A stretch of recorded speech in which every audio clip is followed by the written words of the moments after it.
Hi, welcome to my YouTube channel QlikView Enthusiast. I am Abhishek, a QlikView learner, and in this video I will talk about the waterfall chart. Probably most of you have already used the waterfall chart in your reports or dashboard, but for those who have never used the waterfall chart, here is the definition. So this is a waterfall chart which you are currently seeing in your screen, and a waterfall chart is a form of a data visualization that helps in determining the cumulative effect. So these values, the cumulative effect of sequentially introduced positive and negative values. The waterfall chart is also known as flying bricks chart or a Mario chart due to the apparent suspension of column or bricks in the mid-air. So as you are seeing, this bar is appearing like a hanging one in the air. So that's why they are also called flying bricks chart or a Mario chart. Often in finance it is referred to as bridge.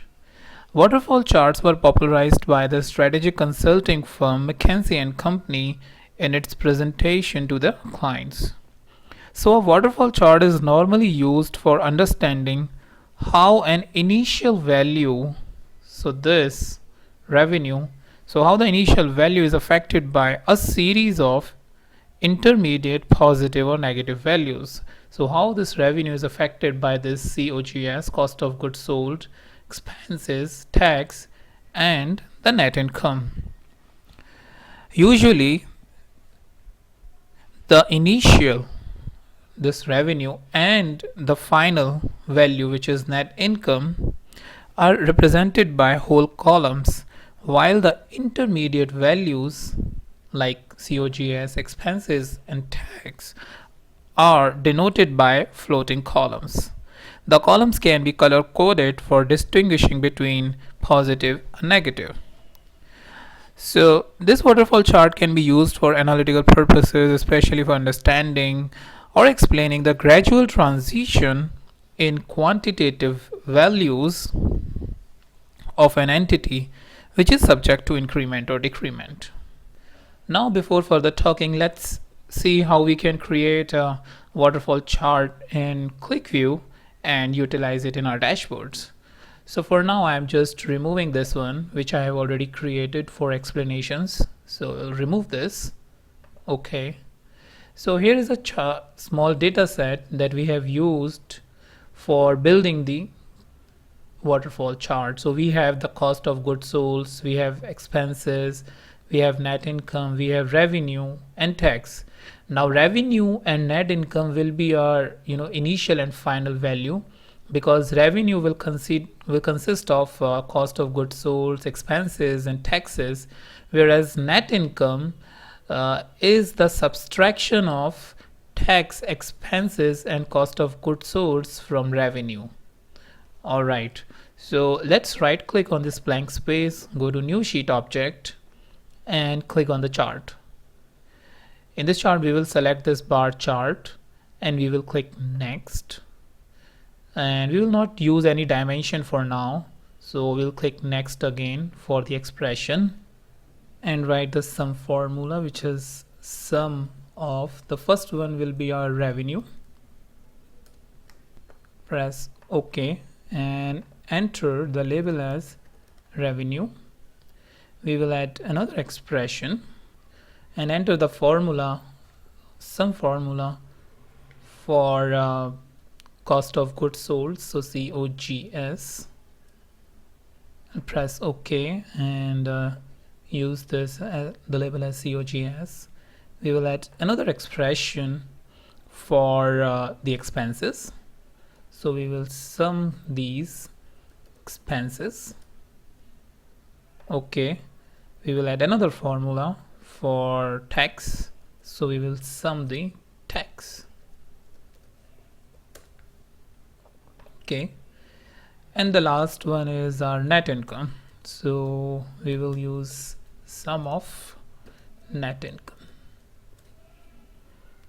Okay, So let's give the label as net income, and I think we have to give label over here as tax, and label here also as expenses.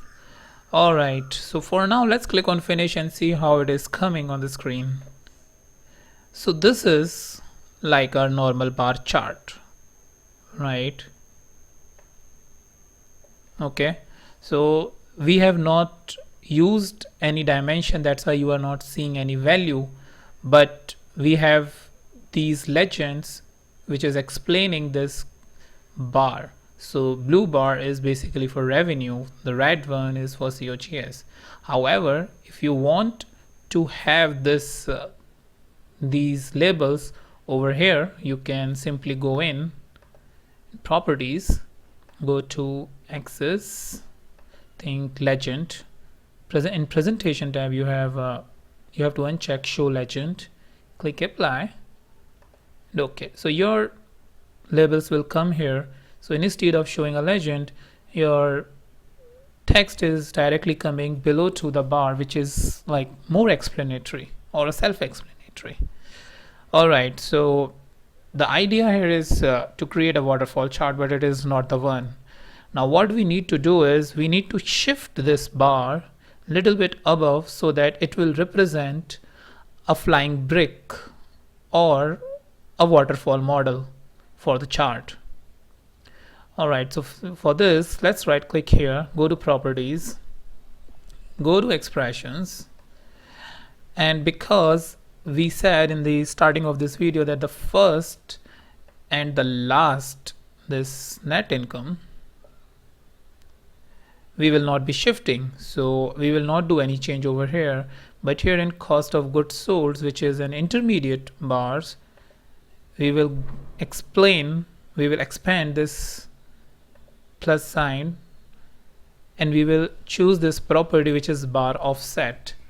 So this will basically offset the position of this bar.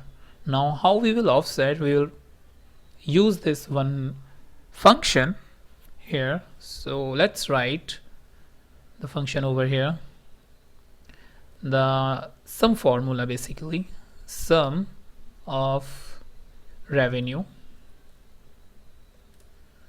minus sum of cost of goods sold.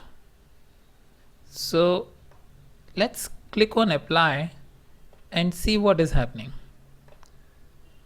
All right, so you see this, as we have entered this definition of bar offset, the bar has moved above.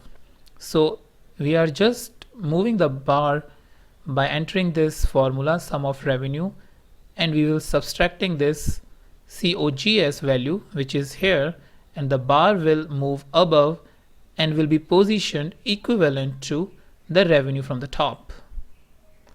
All right, so let's move on and do the same operation for expenses and tax. So for expenses, the formula will be sum of revenue minus sum of COGS minus sum of expenses. And for tax, we will further add this by subtracting tax for the bar offset. So let's copy this till end and go to expense by expanding this. Click on bar offset, go here and paste it the function, and we will subtract the expenses also. So let's write expenses, click apply, go to tax, and here it is bar offset. All right, we need to copy the last one from the expenses. To quickly do that, we will copy entire formula, and in this offset we will enter this minus the tax.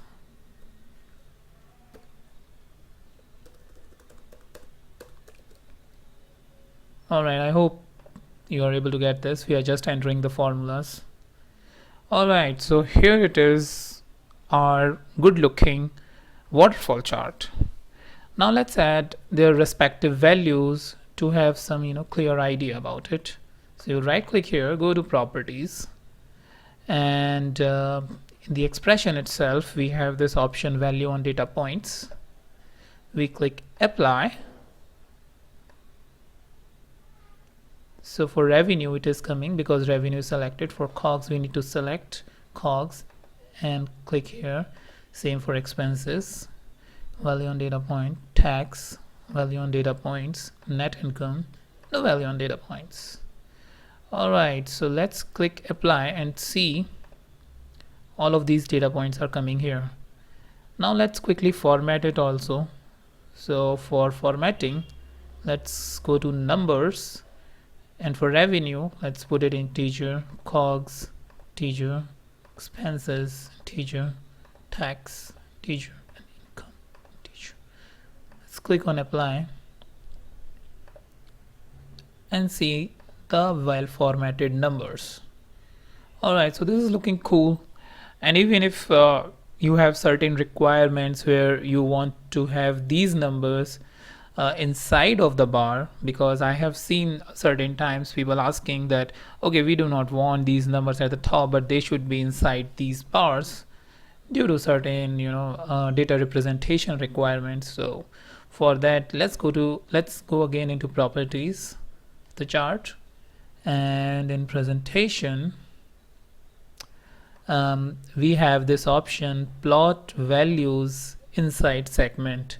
Now this option will be enabled only when you have enabled this value on data points option. So if this is enabled, it's relevant value plot values inside segments will be enabled. So we click apply and you see this, our data points are coming inside the bar. But as you see, for tax it is not coming because for tax the bar is very low. So in this case we may face the difficulty. So for that we should represent the numbers at the top because of the space requirements. So this is pretty much all wanted to discuss about the waterfall chart. I hope you will find this video useful, and I'll encourage you that you impress your management by showing this waterfall chart. So I will meet you in the next video with a new chart. Till then, bye bye.